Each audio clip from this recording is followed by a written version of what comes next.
কি খবৰ আপোনালোকৰ? তো ৰাতিপুৱাৰ দৃশ্যলৈ বলক আজি এটা ভিডিঅ' আৰম্ভ কৰোঁ।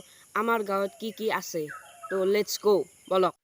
তো প্ৰথমতে ওলাই আহি এটা শিৱ মন্দিৰ, তো এইটো হৈছে লক্ষী মন্দিৰ। এনেকৈ আহি আমাৰ গাঁৱৰ এইটো লক্ষী মন্দিৰ। তো লক্ষী মন্দিৰটোৰ লগতে স্কুলখন লাগি আছে, LP স্কুল, ডকোৱা মিলন প্ৰাথমিক বিদ্যালয়। এখন ডকোৱা মিলন প্ৰাথমিক বিদ্যালয়। তো এইটো হৈছে ৰাজহুৱা পুখুৰী। তোমাৰ গাঁৱৰ মানুহবিলাকৰ চবৰে এইটো পুখুৰী, তাতে মাছ জীয়াই।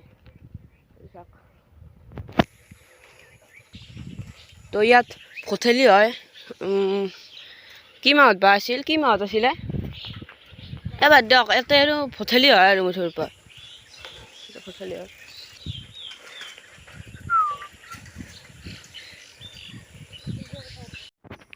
তো এইখন হৈছে হাইস্কুল আৰু সেইখন হৈছে ME স্কুল। ইয়াতে দুখন আছে, এখন হাইস্কুল এখন, আৰু এখন ME স্কুল, আৰু এখন অংগনবাদী।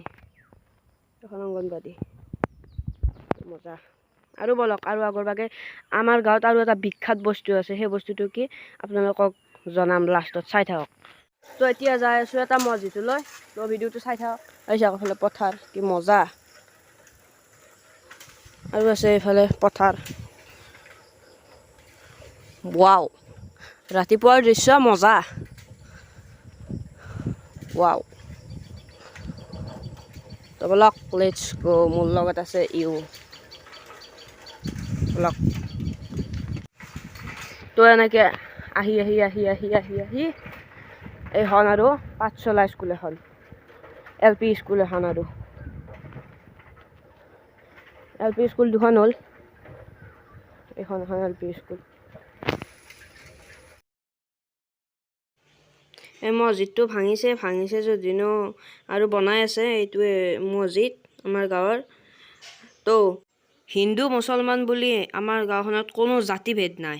আমি আটাই লগ লাগি কিনে উৎসৱ পাৰ্বণবোৰ উদযাপন কৰোঁ।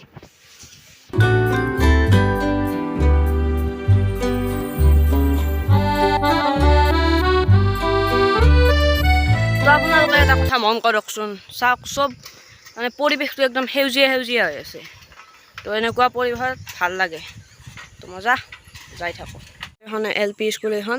মই ভিতৰত সোমাই নাযাওঁ বাৰু, মই পিছত কেতিয়াবা যাব পাৰোঁ, এতিয়া ভিতৰত সোমাই নাযাওঁ। তো এইখিনিয়ে।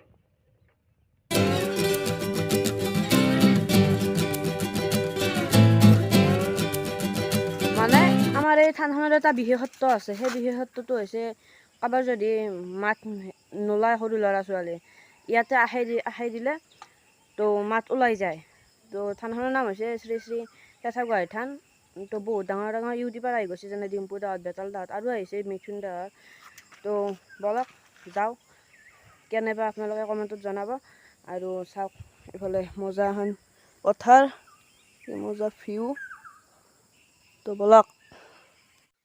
তো ফাইনেলি এই থানখনত এইটো গেট, তো সোমাই যাওঁ। এইটো গেট, এইটো কৃষ্ণ। তো মজা, তো যাই থাকোঁ। এই থানখন অলপ আগত আছে অলপ। তো ইয়াত হ'ব এখন ষ্টেডিয়াম, ইয়াতে ক্ৰিকেট খেলা হয়। তো বহুত ইউটিউবাৰে আহিছে, বহুত, মিথুন দাহঁত। আৰু এইবাৰতো প্ৰথম পুৰস্কাৰ 2 লাখ টকা আছিল। তো মজা। তো এইখনে হৈছে শ্ৰী শ্ৰী কেঁচাগোহাঁই থান। তো ইয়াত এগছি চাকি আছে, সেই চাকিহৰ 24 ঘণ্টাই মানে ডেইলি জ্বলি থাকে। তো এইখনে হৈছে শ্ৰী শ্ৰী কেঁচাগোহাঁই থান। মজা।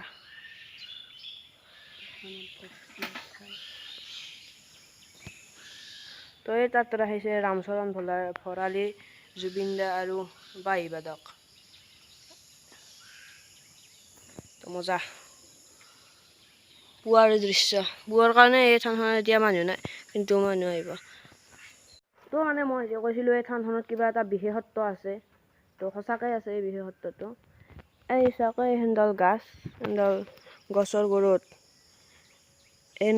গুড়ত চাকি দিলে, আশাই দিলে, তো সেই ল'ৰা ছোৱালীৰ মাত ওলায়।